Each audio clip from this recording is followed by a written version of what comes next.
E agora eu quero chamar aqui o Luiz, que vai continuar o nosso evento para falar sobre manufatura digital como resposta aos novos desafios. A gente sai do tradicional e vamos para o digital, ou as novidades. Bom dia, pessoal. Eu não ganho palmas aqui?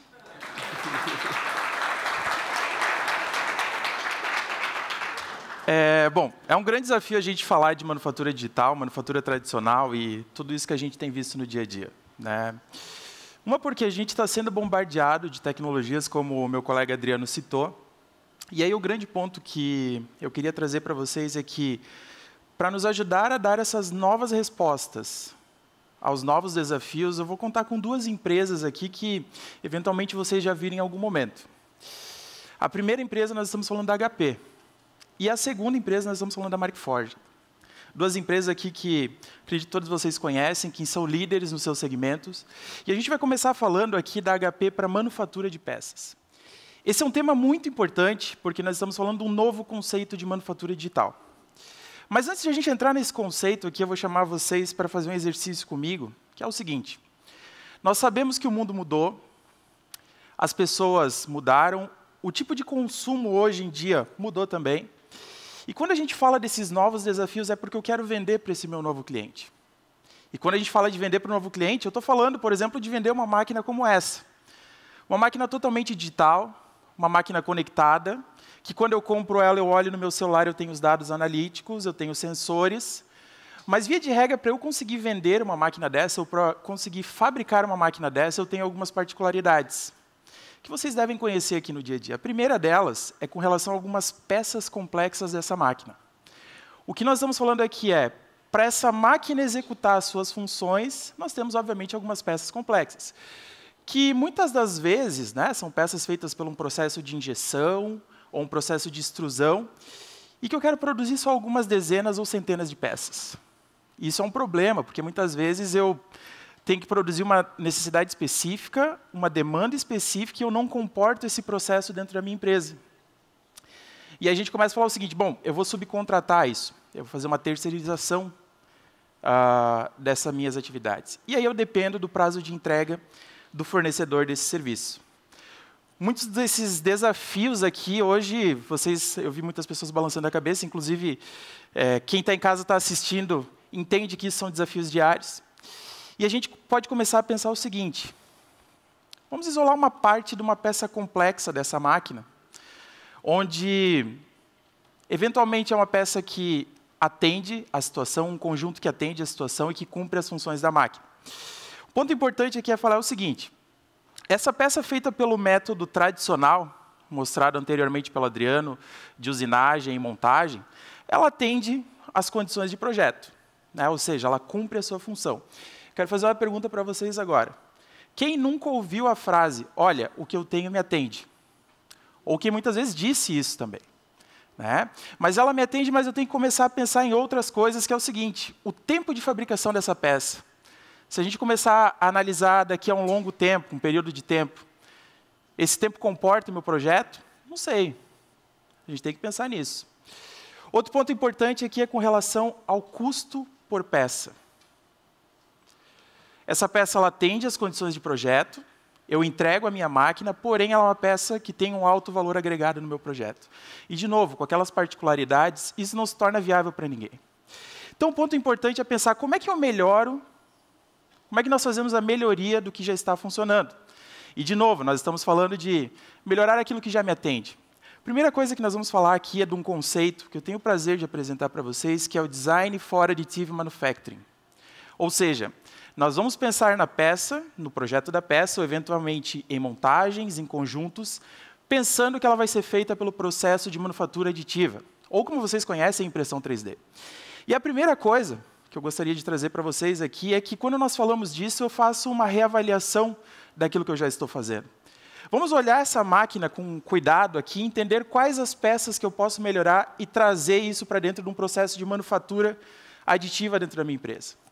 Visto isso, a gente pode usar aquele conceito que o Nicolas citou anteriormente, das engenharias de alto desempenho, que desenvolvem, obviamente, o seu papel, desenvolvem os seus projetos aqui, e agora elas passam a pensar um pouquinho diferente, que é pensar somente no objetivo dessa peça e não na forma.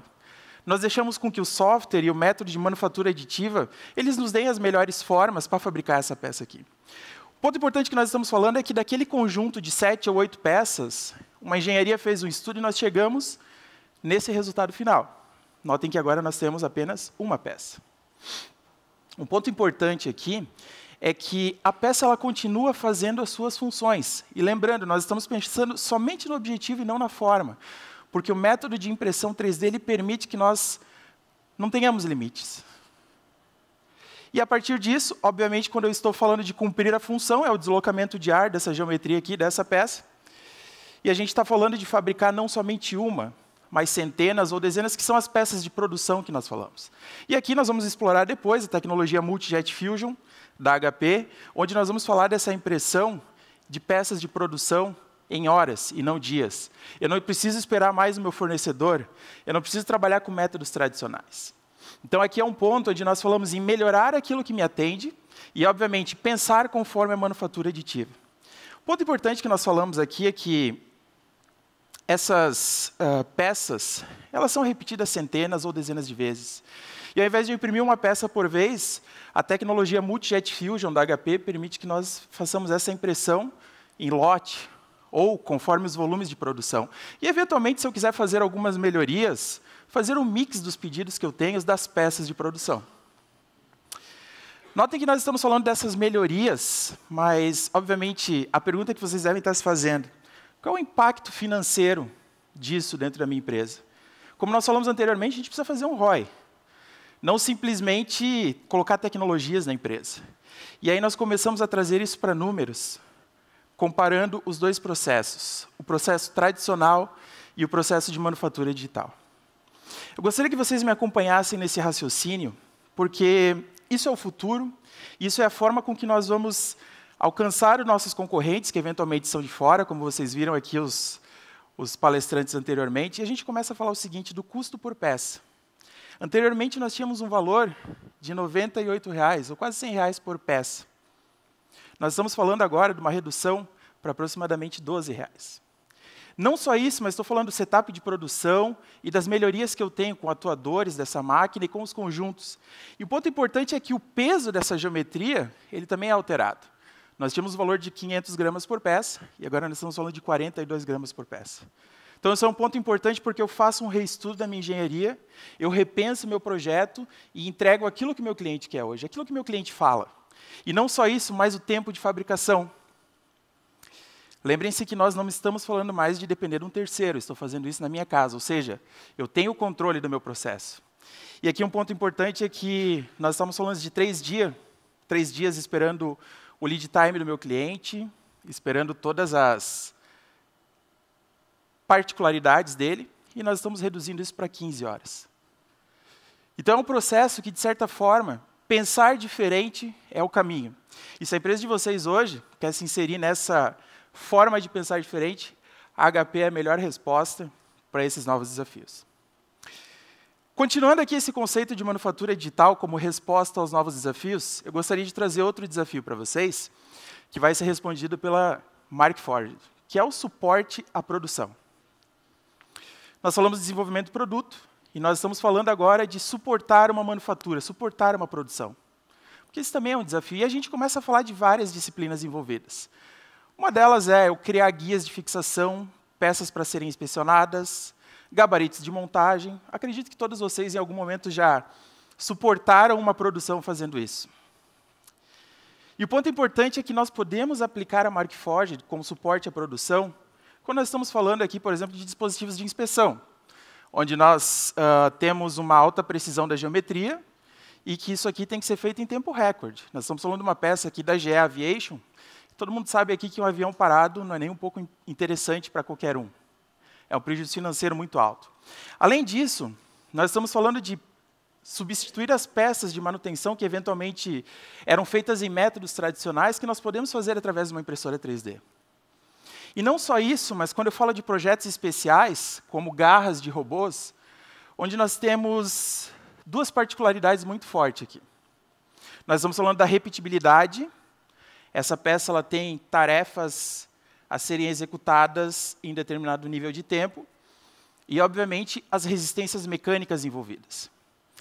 Quero fazer uma outra pergunta para vocês agora, e para quem está nos assistindo, obviamente, que é o seguinte: como nós vamos garantir que uma peça que era desenvolvida através do método tradicional, usinado, vai ser substituída por uma peça impressa que garanta a mesma resistência e a mesma repetibilidade que eu tinha?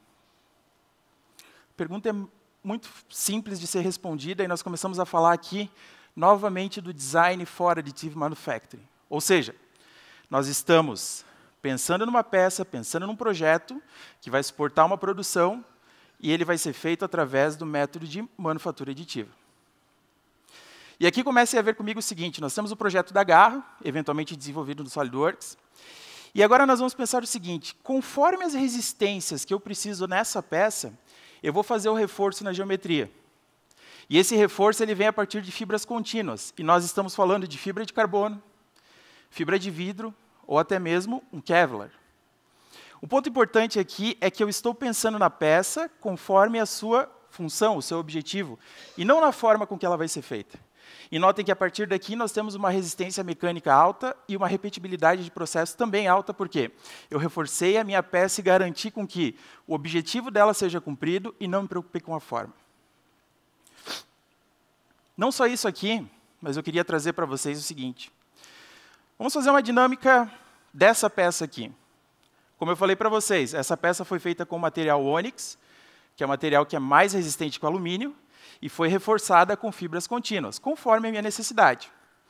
O ponto importante que nós estamos falando é que ela foi feita numa impressora desktop, numa impressora amigável, que vocês podem colocar dentro de uma engenharia, ou até mesmo dentro de um setor de manutenção da empresa. Não só isso, mas essa máquina que fez essa peça aqui que nós estamos falando, lembrando que nós estamos falando de uma peça com fibras contínuas impressas que reforçam a geometria. Nós estamos falando de máquinas que são totalmente acessíveis hoje. E eu vou convidar vocês para uma dinâmica de entender o que nós estamos falando como máquinas acessíveis. O primeiro exercício aqui que nós temos é o seguinte: no eixo Y, eu tenho a resistência mecânica que as peças impressas vão me entregar. E no eixo X, nós estamos falando de valores em reais.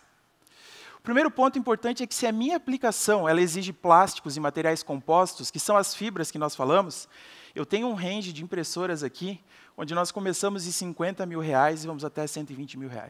Ou seja, um valor muito acessível para quem quer eventualmente começar a trabalhar com suporte à manutenção.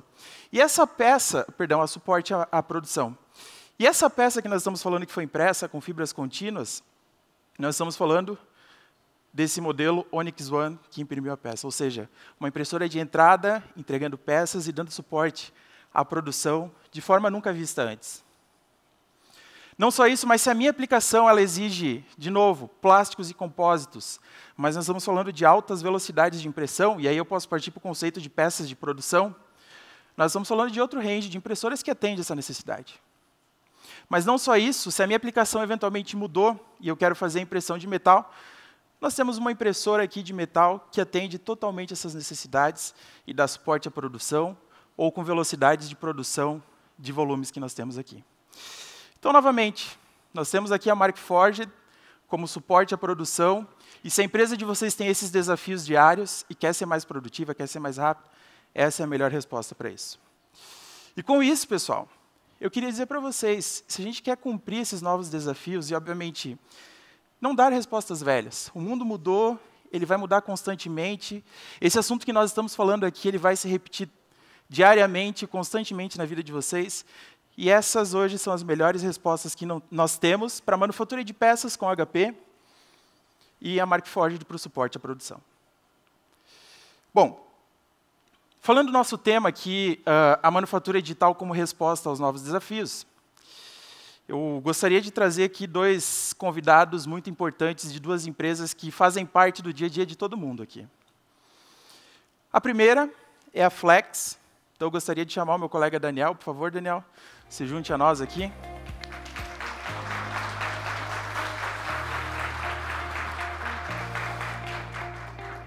Eu queria pedir para o Daniel, eu falei que as empresas elas fazem parte do dia a dia de todo mundo aqui.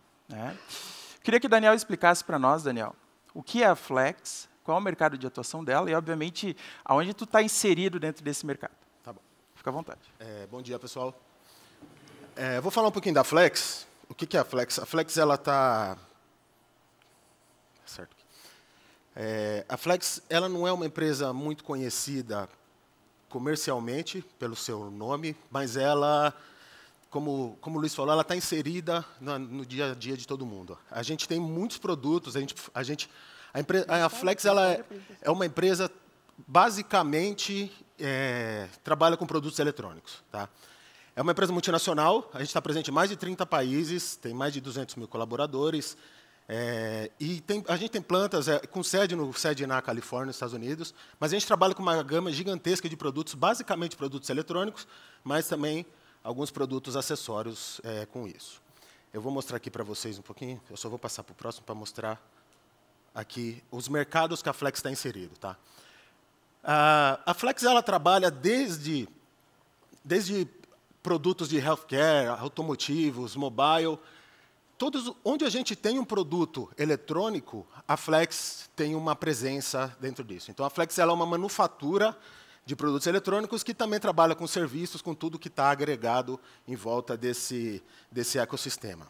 Esses aqui são alguns dos produtos que a gente produz no Brasil. Só para vocês terem ideia do que eu estou falando.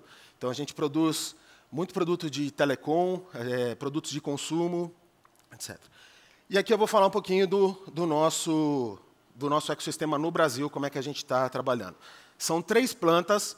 Então, a gente tem uma planta em Sorocaba, com aproximadamente de 4 a 5 mil funcionários, uma planta de Jaguariúna, com 5 mil funcionários, e uma planta em Manaus, com um pouquinho menos de mil funcionários. Todas essas plantas são plantas de manufatura, mas também trabalham com todos os serviços. Então, a gente tem logística, a gente tem toda a parte de reparo, toda a parte de assessoria e consultoria nos negócios, principalmente na parte de taxis. Então, toda a necessidade dos nossos clientes. A gente também tem um centro de distribuição no Panamá, tá, que a gente abriu faz um ano, mais ou menos, para poder adequar as necessidades dos clientes.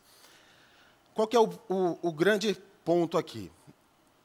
A Flex ela sempre foi uma empresa focada só na manufatura, mas as necessidades dos clientes elas foram aumentando nos últimos anos. Então, clientes precisam de serviços personalizados, de produtos personalizados, e a gente foi agregando serviços ao nosso portfólio para a gente poder adequar, para a gente poder atender o que os clientes precisam. Então, basicamente, no nosso ecossistema hoje, ele funciona dessa maneira aqui. O cliente aparece com uma necessidade.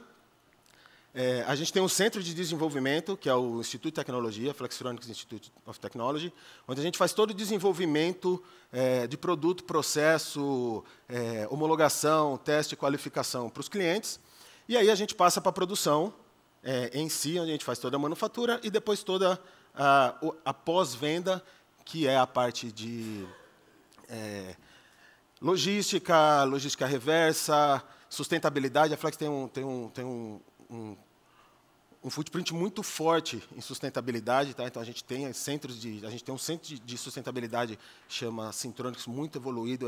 Na verdade é uma referência no Brasil, onde a gente já está trabalhando com logística reversa. Então hoje a gente consegue reinserir todo o material usado na cadeia novamente. E o que eu queria focar aqui nessa apresentação é no PIC, tá? O PIC é um Centro de Introdução de Produto, a gente chama de um Product Innovation Center. O PIC ele nasceu na necessidade dos clientes aparecerem com ideias, com produtos novos, com ideias novas, projetos novos, e a gente desenvolver isso para os nossos clientes. Então, a gente trabalha com prototipagem, com desenvolvimento de pequenos lotes de produção, e esse era o conceito básico, mas esse conceito ele não estava completo ainda. Você consegue fazer uma prototipagem hoje num Fab Lab, por exemplo, onde a gente tem bastante espalhado por aí. A gente precisava de um processo onde a gente conseguisse produzir quantidades que não são possíveis de serem produzidas em grande escala, porque é muito dispendioso, fica muito caro, mas a gente consegue fazer numa escala média. E, para isso, para completar, a gente adquiriu a MJF da HP, que foi o que conseguiu completar as nossas necessidades, o que a gente estava precisando lá. Tá? Então, a gente vai falar um pouquinho mais tarde como que a gente está usando a MJF na produção, mas basicamente hoje eu consigo fazer produções, fazer uma escala média de um custo muito mais acessível do que se eu tivesse que fazer numa manufatura convencional. Beleza? Muito obrigado, Daniel. Obrigado. Pedir para você sentar ali conosco, para te dar continuidade ao nosso painel. E não só como a Flex, nós temos um outro convidado muito especial. E, de novo, né, eu falei para vocês, essas empresas elas fazem parte da nossa vida e, muitas vezes, com uma responsabilidade muito grande sobre os produtos que eles desenvolvem. Gostaria de chamar meu colega Rodolfo para se juntar a nós aqui nesse painel.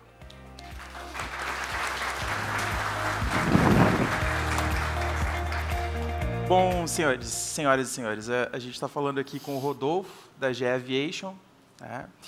E talvez a pergunta que fica é, como que a manufatura digital, a manufatura aditiva, está inserida num contexto de aviação?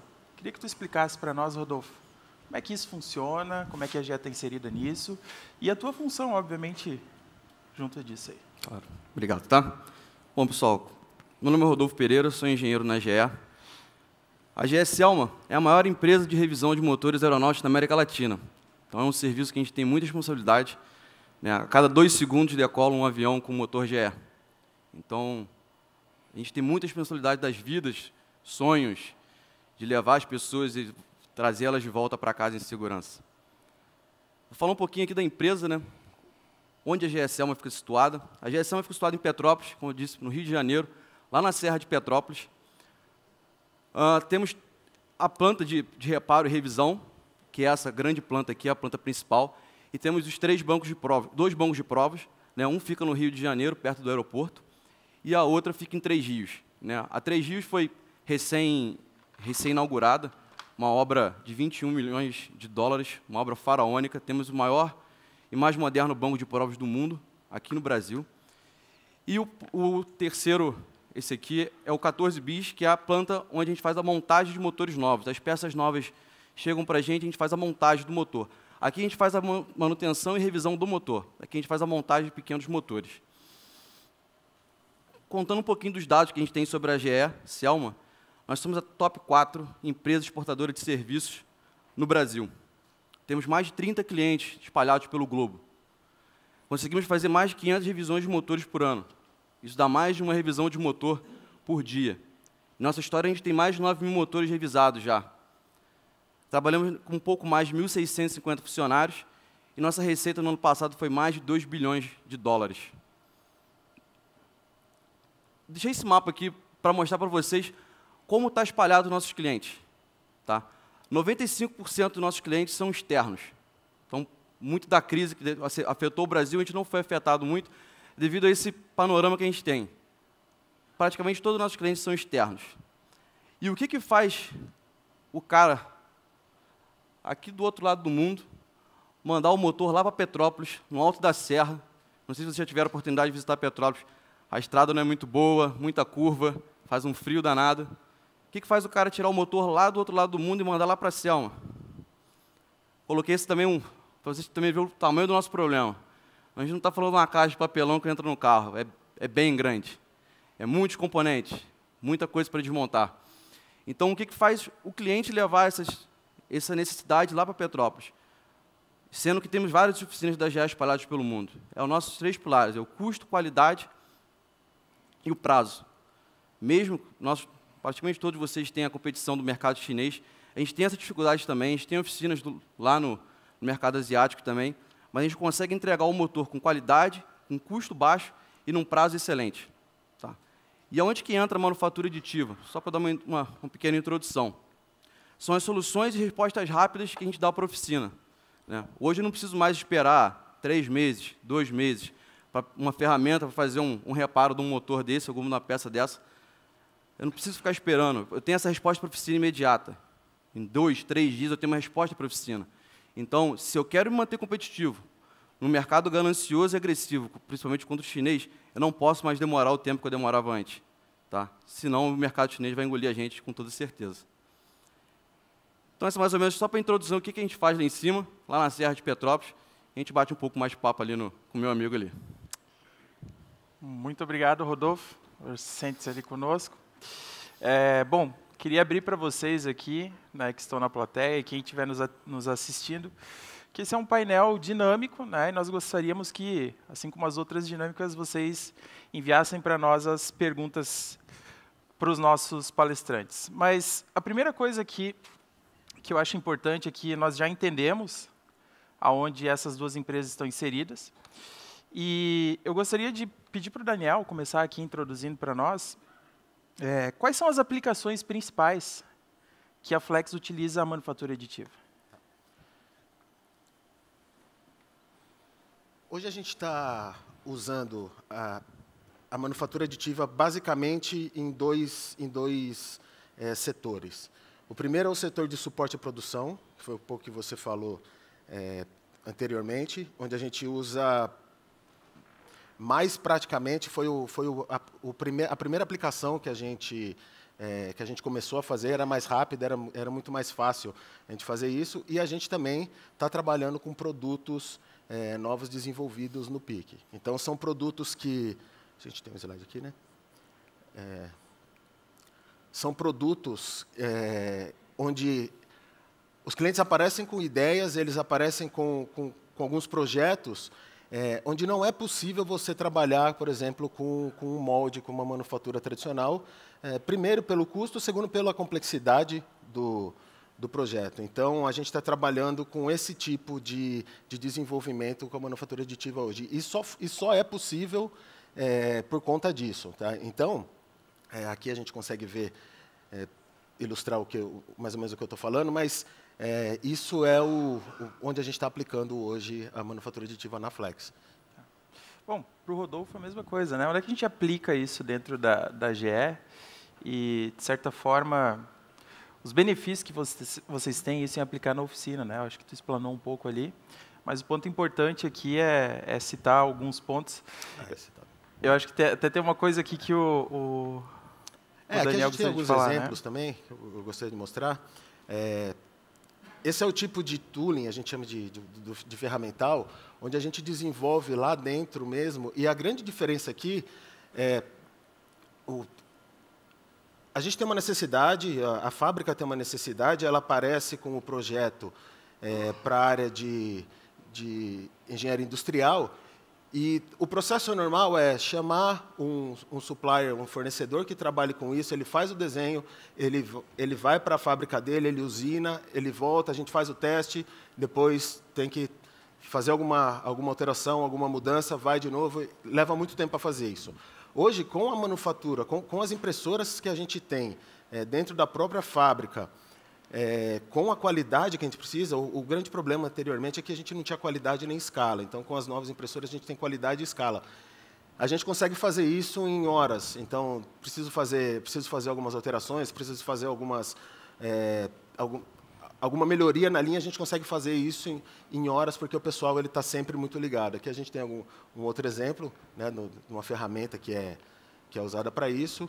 Aqui são alguns dos projetos próprios, são necessidades que aparecem. Esse é o tipo de projeto que a gente não conseguiria fazer com uma manufatura tradicional, por exemplo. Eu tenho uma baixa escala disso aqui.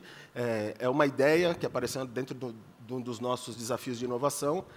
E sem a tecnologia da manufatura aditiva, eu não conseguiria fazer isso numa escala. Com tecnologias antigas de manufatura aditiva de 3D, eu conseguiria fazer somente os protótipos, e hoje eu já consigo fazer isso em grande escala, já consigo colocar esse produto no mercado. Aqui é só um exemplo também do que a gente faz com o ferramental da linha. Como eu falei, então, a gente faz isso aqui muito rápido, muito fácil. E só um exemplo daquela última peça que eu mostrei. Os 4 dias aqui que ele está mostrando é porque levou muito tempo para a gente chegar no final. Então, a gente fez vários testes, muda um pouquinho aqui, muda um pouquinho ali. Mas a impressão desse tipo de peça é feita em horas dentro de uma impressora, dentro da tecnologia que a gente tem hoje. Então, hoje a gente não consegue mais, dentro da Flex, que é uma empresa muito grande, muito especializada em manufatura, a gente não consegue mais trabalhar sem ter essa tecnologia disponível para a gente. Ótimo. E até uma observação importante aqui, né? O que o Daniel está contextualizando para nós é que a empresa precisou pensar nisso, né? E utilizar aquela técnica que a gente falou, que é o Design for Additive Manufacturing, ou seja, pensar, né, no novo processo e não fazer as respostas iguais nós estávamos fazendo antes. Acho que o Rodolfo estava mostrando as aplicações ali, né? Praticamente, o que levou a gente a usar a manufatura aditiva, né? O nosso produto final não é impresso. Nada do que eu imprimo vai para o motor. Né? Isso que a gente deixa mais confortável de dividir mais ideias, de alimentar e fomentar essa utilização de manufatura aditiva. Eu faço gabaritos, ferramentas que levam o meu processo final a ser final. Né? Eu tenho uma dificuldade, uma ferramenta que eu preciso fazer na oficina, que antes era feito, por exemplo, esse tubo, né, ele tinha que ser conformado e ajustado, então levava um certo tempo, cada operador fazia de uma certa ordem, e a gente desenvolveu essa ferramenta que todos fazem o serviço da mesma forma, com uma qualidade bem superior, uma velocidade bem grande. Pode ver, a gente teve uma redução de 65%, né, do tempo da tarefa, de que essa conformação em ajuste. Né? E, principalmente, a gente sempre escuta, né? A gente já falou com a engenharia, a gente já reclamou com a engenharia e a engenharia não trouxe a solução. Então, a impressora 3D ajudou isso. A gente não depende de outro terceiro, de uma ferramentaria. A gente tem a ideia, desenha no sólido e imprime. Deu certo? Ok. Não deu? A gente tenta de novo. Tem essa facilidade, tem essa modernização. É o errar cedo, né? Sim, sim. Erra cedo, mas conserta. Né? Aqui teve outro tipo também. É um gabarito de furação, uma peça de geometria complexa, e mais uma das coisas que a manufatura aditiva ajudou a gente. A gente não depende mais agora de uma máquina de 5 eixos para fazer, ou tem que fazer isso em eletroerosão, para fazer chapa, molde. Não, você consegue fazer qualquer geometria com a impressora 3D, ela te dá essa liberdade. E esse foi mais um caso. São 3 bases independentes que conseguem se movimentar de forma angular para fazer a furação daquela peça ali. Né, teve uma economia, se a gente fosse fazer uma ferramentaria, né, levando em consideração a 3D, teve uma economia de $7.000. A gente fala, né, a impressora 3D é caro, né, você colocou ali os gráficos dos valores, mas esse projeto economizou $7.000. Né? Então, um projeto já botou lá no porquinho $7.000. Se a gente colocar vários projetos dentro do porquinho, com certeza essa tecnologia se paga muito rápido. Né? A gente teve uma redução do lead time também de 4 meses. Né? A gente fez a cotação com uma ferramentaria, ela falou que ia levar 4 meses. Né? Fora aquela toda burocracia, né? Tem que fazer a cotação com 3 fornecedores.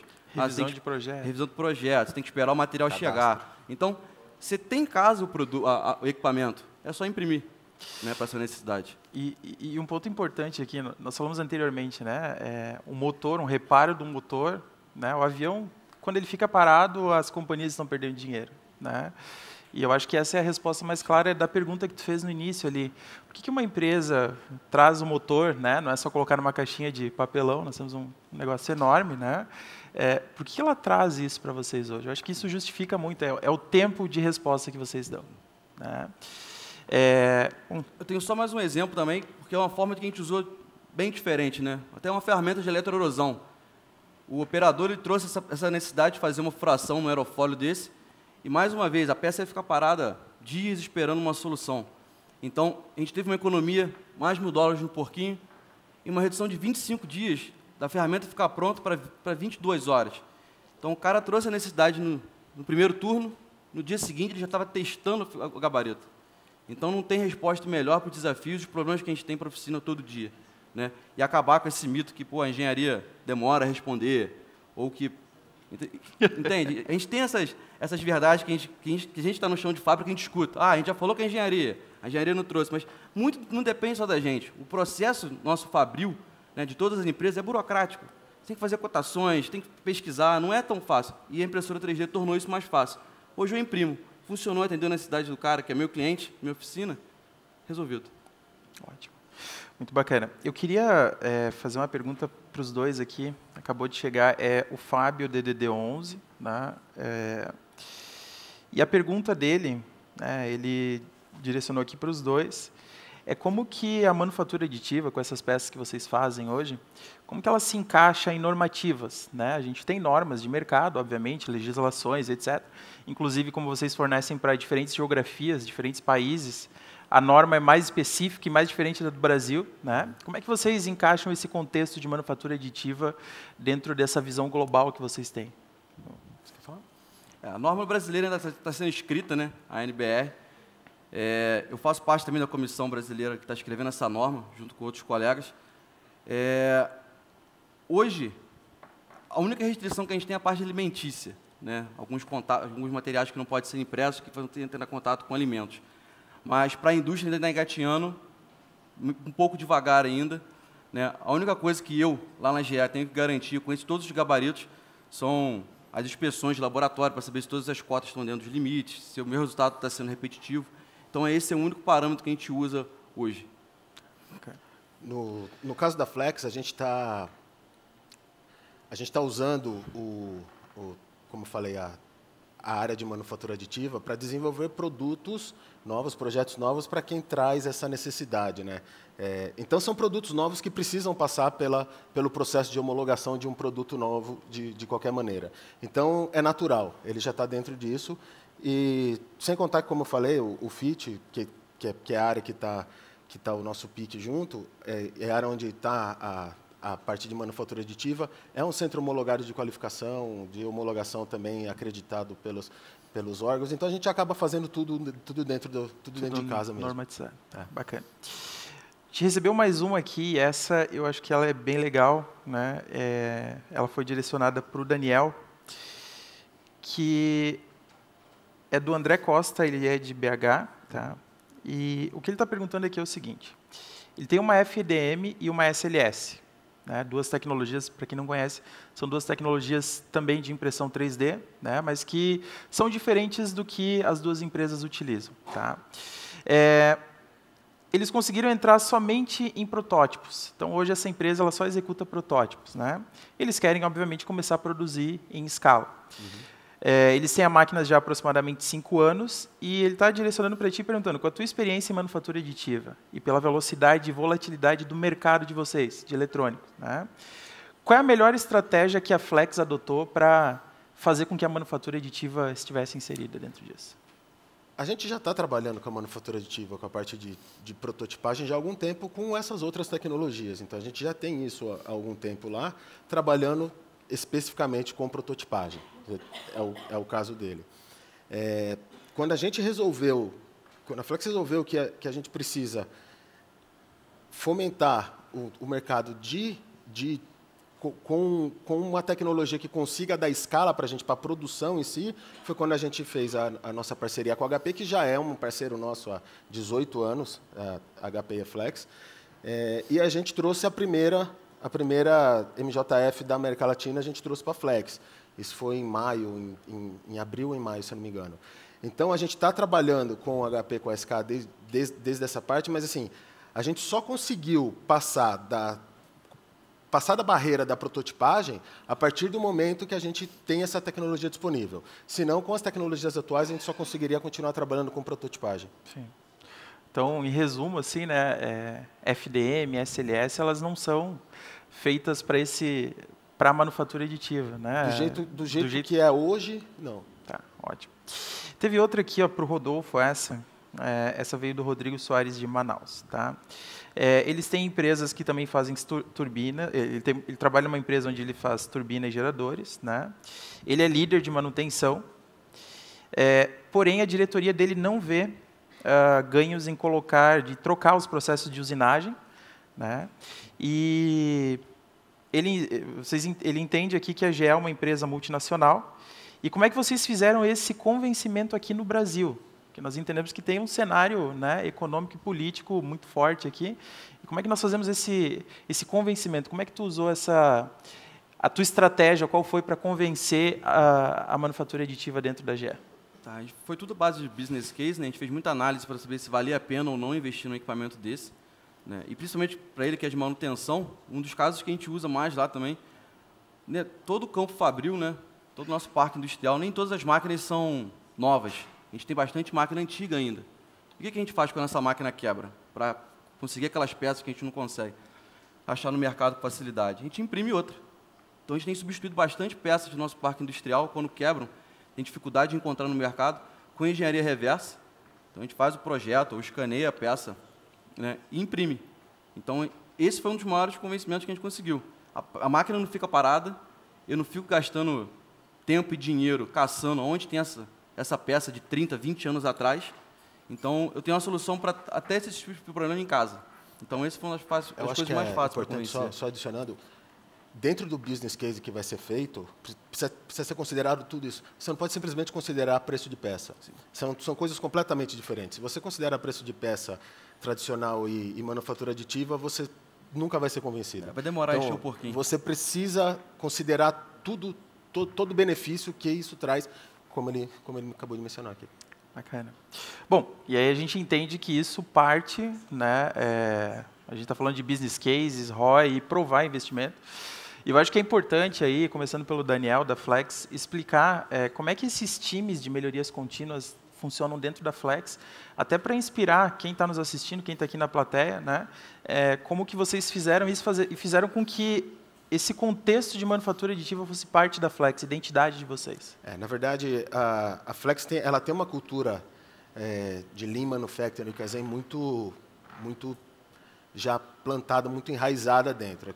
Como a gente trabalha em mercados que têm margens muito pequenas, qualquer diferença de melhoria de custo de produção faz muita diferença no produto final para os nossos clientes. Então, a cultura Kaizen, a cultura de Lean dentro da Flex, ela já é muito bem difundida.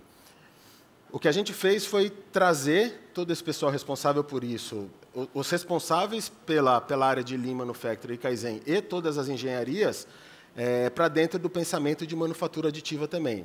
Então, o que o Rodolfo falou, é uma das coisas que a gente considera mais importante. O operador é o cara que está vendo a necessidade todo dia de um ferramental, por exemplo.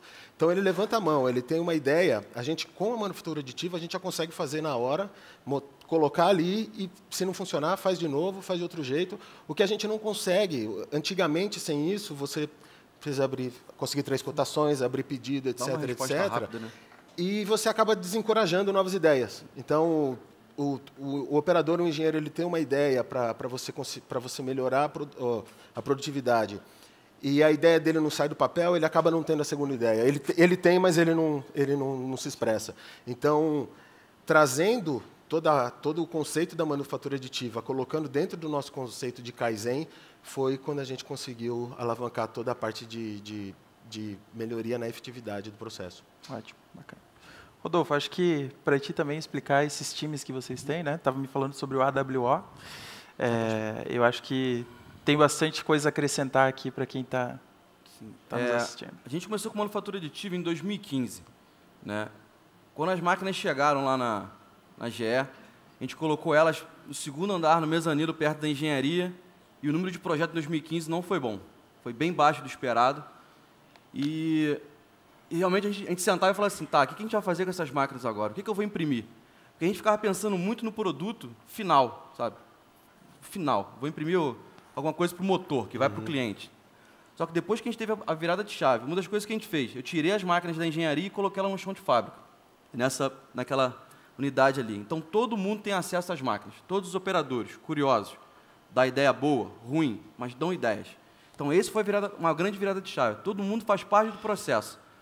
E a gente faz esses action workouts nas áreas, justamente com todos os operadores que vão ter a necessidade, a engenharia que vê o problema, todo mundo que está envolvido, para dar essas ideias. Então, a gente consegue muitos projetos dando ouvido para o pessoal da oficina, porque eles estão sentindo a necessidade. Né?